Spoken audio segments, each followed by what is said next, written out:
What's happening, peeps? It's your boy, J-Train83, the Rail Enthusi-Artist. Back once again to tell another one of my personal railfanning stories. This week's art piece of choice, which I call Humble Beginnings, 1987 Scenic subway illustration, based on something I remember when I first came to New York. I originally did my first visit to New York City, dating back into the early 80s actually. But that was when I had a lot of relatives that was still here at the time that wanted to see me. You know, this is a little after I was born. My interest in the subways began then, but I think it grew even more once I came back, when I was officially a Brooklynite then. So to get on with the story, I remember it was one day that my mom and I was going to go to the city, and to go out there we had to take the subway. And, it was my first time riding the subway, and being that I was already interested in trains and seeing how the trains looked at the time, I was so excited, just wanted to get on a train and just ride, and it was just going to be like a whole new awesome experience for me. And I remember after walking down the block with my mom and reaching towards Gates Avenue Station, going up the stairs, to the train station area with the turnstile and the token booth. And after climbing up some more stairs, and I remember planting my feet at Gates Avenue platform for the first time, it seemed like it was like a whole different world just above Broadway. And just like the illustration, as you can see, Gates Avenue Station was in the exact color as I remembered it. As I sat down and got to illustrate it, it was brown structure with the blue canopies that was painted. And on the outside of the train station, if you saw it from street view, the train station structure matched the same color as the L structure. It was brown. It was all brown on the outside. Which is something that I remembered. And back then, majority of subway stations,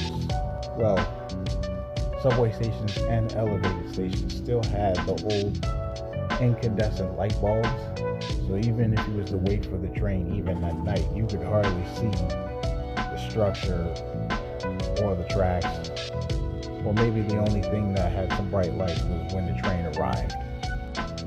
So I remember being on the platform, holding my mom's hand, just looking in anticipation, but also excited at the fact that I'm going to finally, ride the subway train. So back then, the J line, as I remember it, had operated with the subway car class, R27s and R30s in graffiti.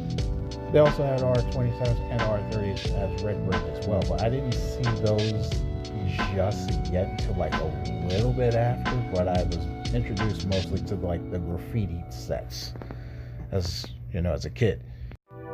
So I remember a train set finally had arrived on the Manhattan bound side.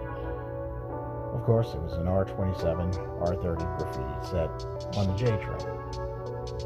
I mean, I was just like floored, just how the way the train appeared. It was covered with all the graffiti on the inside as well as on the outside. The roof of the train was like extremely dirty, covered in like soot. I mean, this train was looking really, really weathered. And so I remembered the R27s and R30s, not only covered in graffiti, but the trains was also in like poor shape too, so they flat wheeled pretty loud.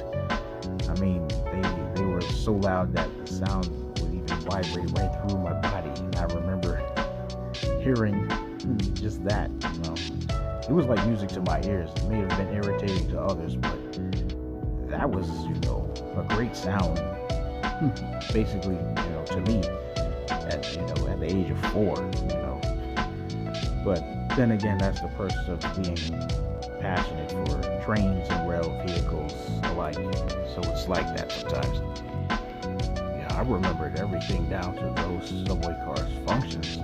I remember they used to have the old CY2 air compressors that had like a really unique sound. Man, it was just like music to my ears once again, you know.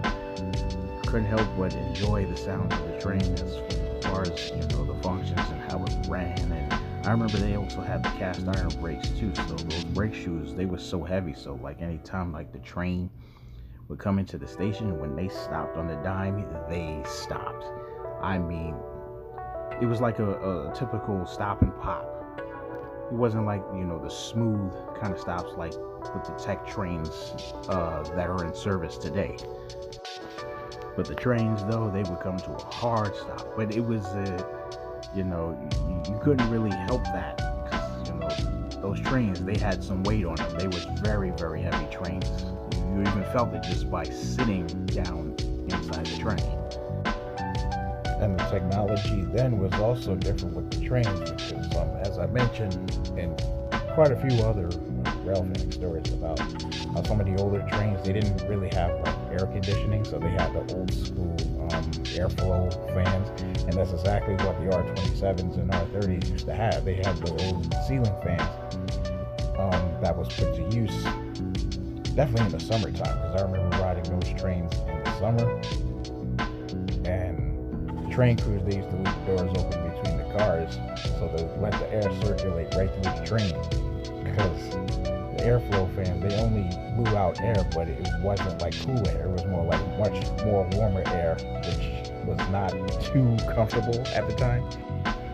But to this day, I still get that same nostalgic feeling whenever I do wait for the train at Gates Avenue Station, or if I'm going from my mom's house, or if I'm just coming home from work. I usually still catch a train getting off at that station still.